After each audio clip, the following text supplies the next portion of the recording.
Hey guys, thanks for coming. Just a couple quick comments.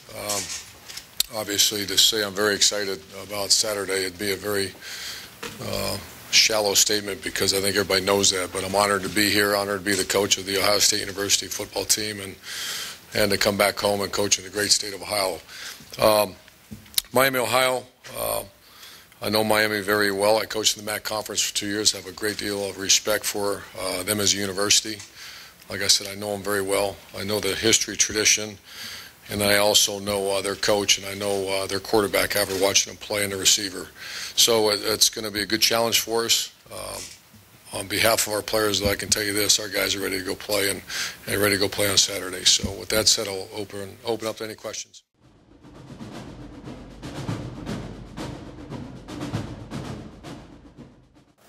I can't comment on last year's team. I have no idea. I can see a team that just had 51 hours off. That was their last time they were on their feet for football. I can't explain. I'm hoping I can find out real fast at the beginning of practice if they spent time off their feet for 51 hours. But I think I got a team that's chomping at the bit to go play. And I wanted to have an angry team, a team with a chip on its shoulder. And at this point, I'd say we have that. Obviously, we've got a lot of preparation left in this week, but I like where we're at right now.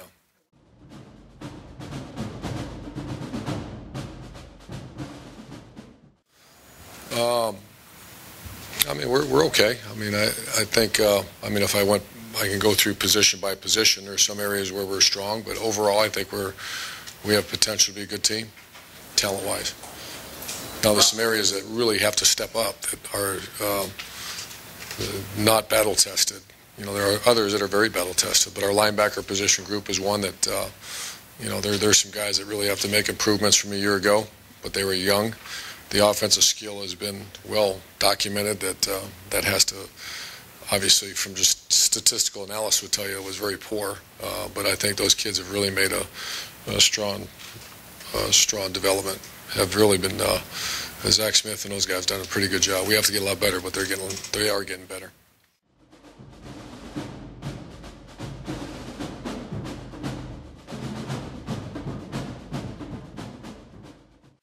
I think at some point that's going to have to be addressed. Now is not the time. You know, our team is going to be focused on point A to point B as fast as you can go in 4 to 6 seconds of relentless effort. Any other messages are not come from here. And our coaching staff is aligned with that. I mean, there is no conversation about week 13, week 14, week 15, and Christmas break. What do we do? It's full metal jacket just to get to Saturday, and we're not ready. That's the cool thing is our guys know that, but they're getting ready. So there's no conversation about that now.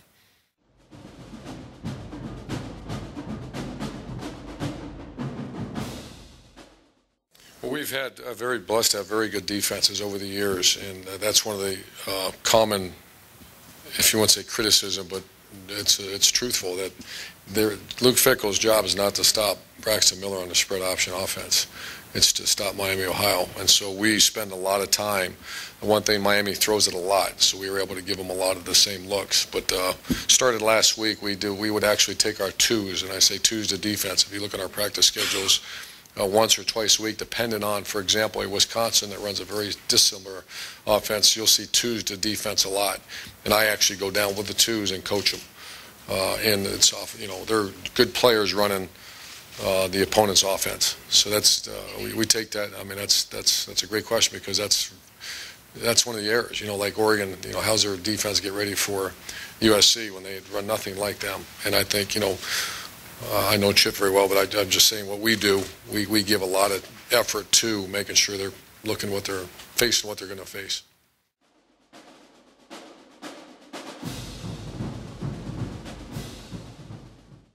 Well, the plan to win says play great defense, and that starts with recruiting great players, number one, and hiring a great staff. I'm not that involved as far as I'll come in and give my recommendations. One of the seat that I get to sit in, I get to listen to both sides of the story. And I like our setup here. It's real close. I walk through 2 doors, and I'm in the defensive staff room. And I'll say, what do you think about this? And from an offensive perspective.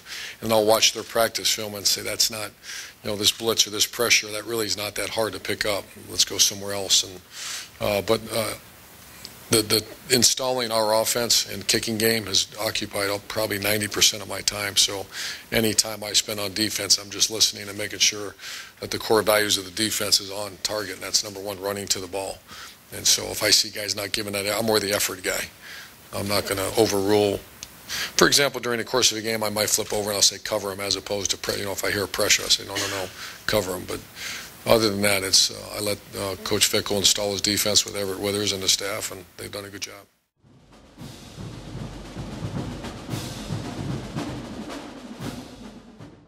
Yeah, I've got to. I'll have a few notes. I carry a little folder with me to keep my face in the game and not worrying about when Hang On Soupy gets played. But I mean, that's real. I have to do that because I will be coming out of my shoes a little bit, because that is, like you said, since I was 4 years old, or maybe it was 3.5. I can't really remember the exact time when I first saw the Scarlet and Gray play. So it's going to be an emotional time, very much so.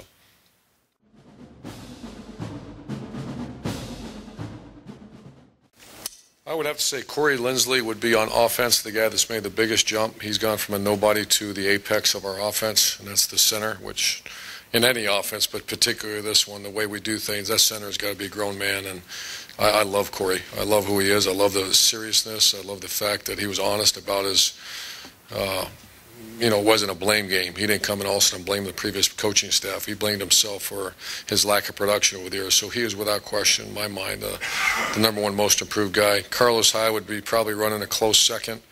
And then Philly Brown is a guy that's really come on. So those are guys that on offense. On defense, just from what I expected, Garrett Goebel, I didn't have any idea who he was, and he's a captain and really playing very, very good football for us. Travis Howard is a much better player than he was.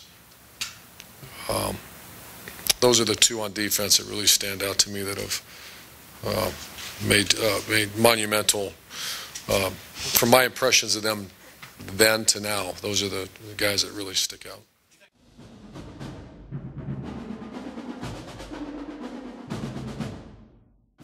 I think any time's a little transition in coaching. You got Kerry Combs in there that doesn't really care about, he's going to go hard.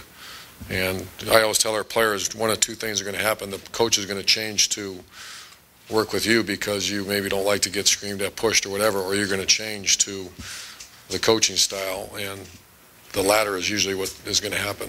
Matter of fact, it's always going to happen. So Travis has really done a nice job, and those two got a great relationship. His work ethic, his practice habits, and really his footwork is a result of lazy. He just was a little lazy, and I see him much improved. Really like coaching him right now. He's a lot of fun to be around.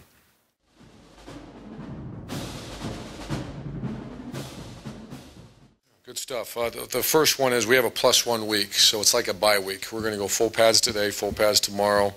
If they act like humans and practice really hard, we'll go just shoulder pads on Wednesday, and then Thursday, once again, if they act like they're professional outfit, we might even take the shoulder pads off on Thursday. If they don't, then we'll be full pads all the way through till Friday. I anticipate that won't happen because they're really good practice guys right now. Normal speaking, you go Tuesday, we call Bloody Tuesday. It's awful. Tuesday's inside drill, run emphasis, just bad stuff. I mean, it's all the hard blitzes, all the hard looks. By Wednesday, we try to give them a little more confidence, and then Thursday we try to clean it up a little bit. And you don't want a ball on the ground, and we say no balls on the ground, no playbacks, and that means we're striving for game ready on Thursday. So Tuesday's awful, Wednesday is not as awful, and Thursday's getting ready to play, and Friday you go out and walk through.